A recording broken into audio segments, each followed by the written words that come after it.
Nag-resign lang mga kababayan si Inday. Biglang gumanda na yung future ng DepEd.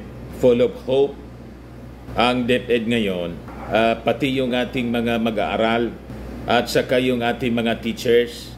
Ayan po yung balita ngayon sa Philippine Daily Inquirer. Angara expected to post government aid to teachers, students as DepEd chief.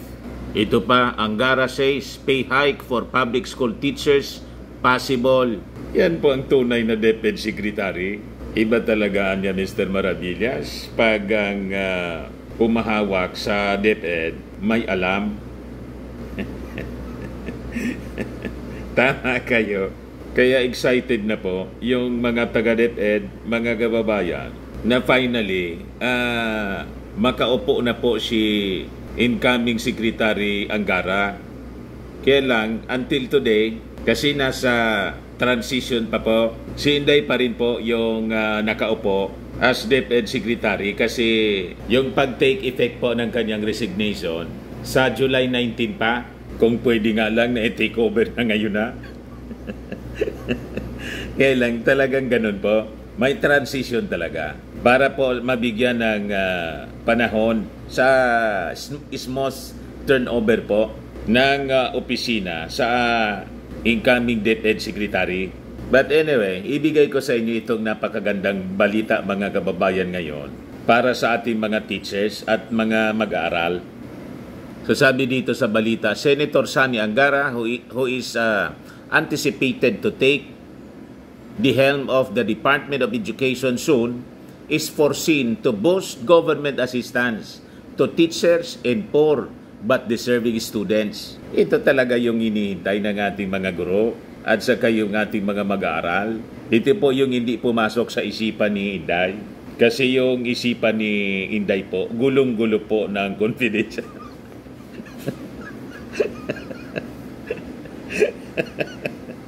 Nagulo po yung isipan ni Inday, mga kababayan, mula ng tanggalan ng confidential fund. Nawala na po siya sa focus sa trabaho niya. Pero I think maski po may confidential fund o wala, talagang wala po. Wala man maasahan talaga kasi nga po hindi siya educator, wala siyang experience po sa edukasyon. Kahit nga po sa good manners, wala.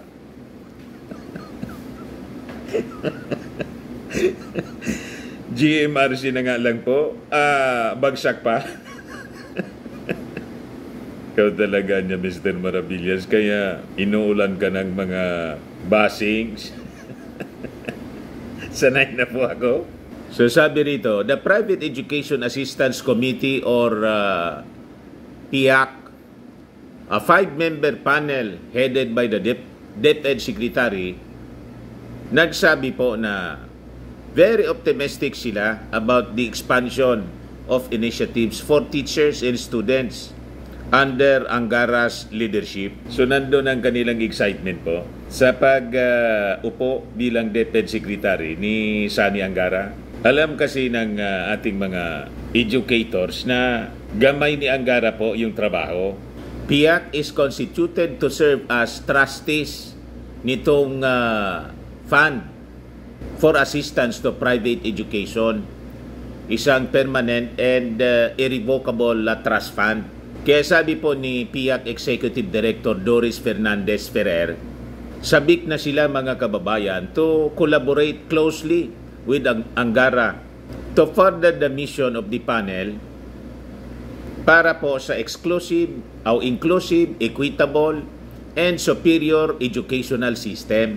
Naniniwala kasi po sila na with Angara bilang DepEd Secretary, mas maraming mga mag-aaral yung matutulungan po through the expansion ng kanilang program para po maging accessible ang private education sa ating mga mag-aaral. So sabi po ni Ferrer, we are committed to sustaining our mission of alleviating classroom shortages and student overflow in public schools by providing financial support to Filipino learners in private high schools through the government assistance in subsidies or gas programs. So laking tulong po siya, mga kababayan, yung partisipasyon ng mga private schools para hindi masyadong magsiksikan yung ating mga mag-aaral sa mga public schools. Di ba niya, Mr. Maravillas, existing na yan, matagal na, yung subsidy sa mga private schools? Opo, kaya lang, naalala ninyo, yung 19,000 yata yon na mga ghost students. Na-discovery po, pati mga kaluluwa, nag-aral. Panahon po ni Inday, ito yung report noong March 23, 2024 sa PhilStar. 360 milyong nalugi sa gobyerno sa 19,000 ghost students. Ito yung na-discovery po ni Senator Sherwin Gatchalian. Tinatayang 360 milyon ang nalugi sa gobyerno dahil sa mahigit 19,000 undocumented or ghost students na nakatanggap ng voucher mula sa expanded government assistance to students and teachers in private education program ng DepEd. Ayon kay Senator Sherwin Gatchalian, chairman ng Senate Committee on Basic Education, sa pagdinig ng Senado, lumalabas na sinisingil ng mga pribadong eskwelahan ang gobyerno gayong gawa namang wala namang naipakitang patunay o dokumento na nag-exist o tunay ang mga estudyante. Nga di ba niya, Mr. Maravillas, yung mga ghost students, matagal na yon, 2016 pa.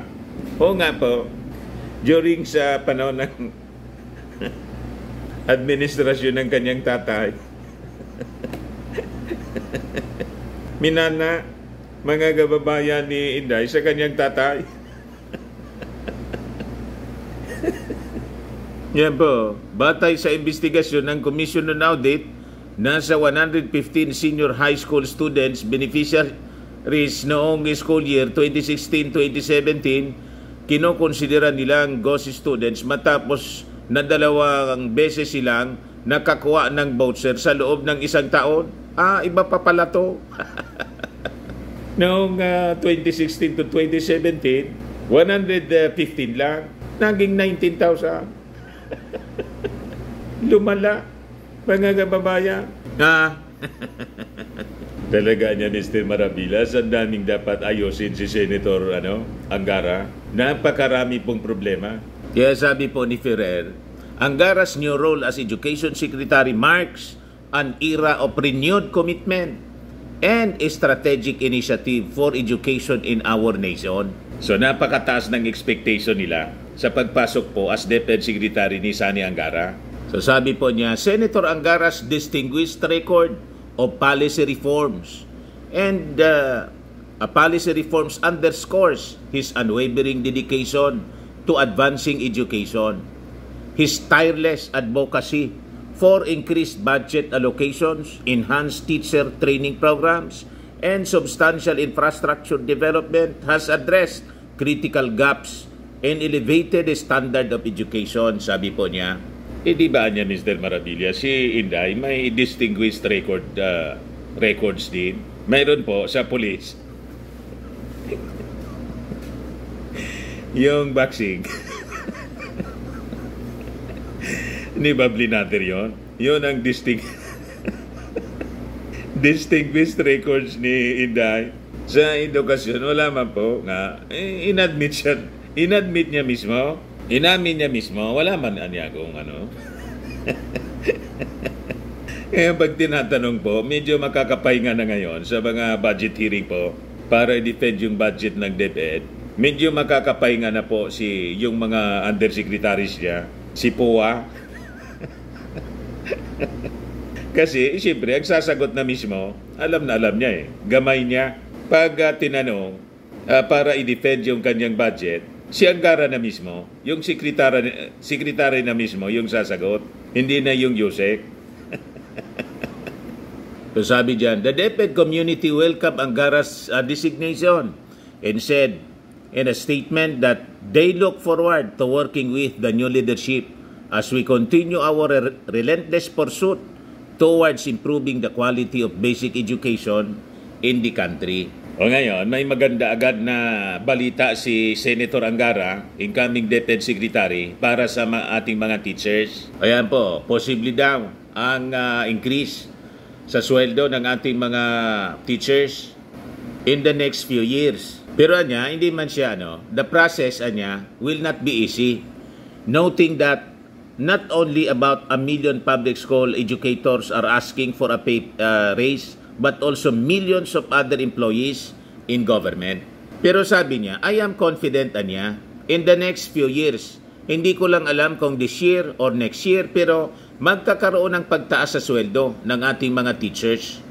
Medyo mahirap anya, pero sabi niya, I am confident because every administration nagkakaroon ng pagtaas ng sweldo ng mga teachers. Ako ang tingin ko dito sa loob ng termino ni Pangulong Marcos, magkakaroon po tayo ng pagtaas sa sweldo ng ating mga teachers. Kasi anya, nakikita ko, for example, yung mga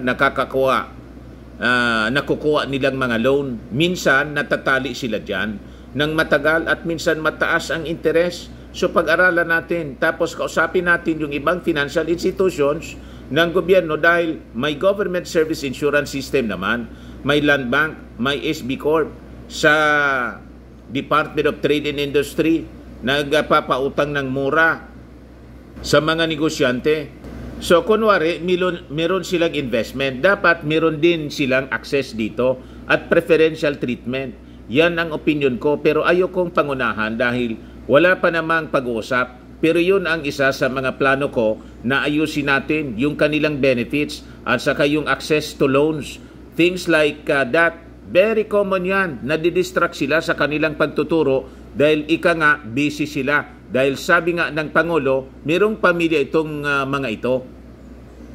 So tama po, pag medyo gulo yung isip ng mga teachers kasi po, laging kapos sa sweldo, gastusin sa bahay, yung para din sa matrikula ng kanilang mga anak, hindi tuloy nakakapokus sa pagtuturo. So importante po talaga na madagdagan sila ng sweldo. At saka po, mga kababayan, may access sila to loans na pwede nilang magamit sa kung anong investments na makakatulong po sa kanilang income.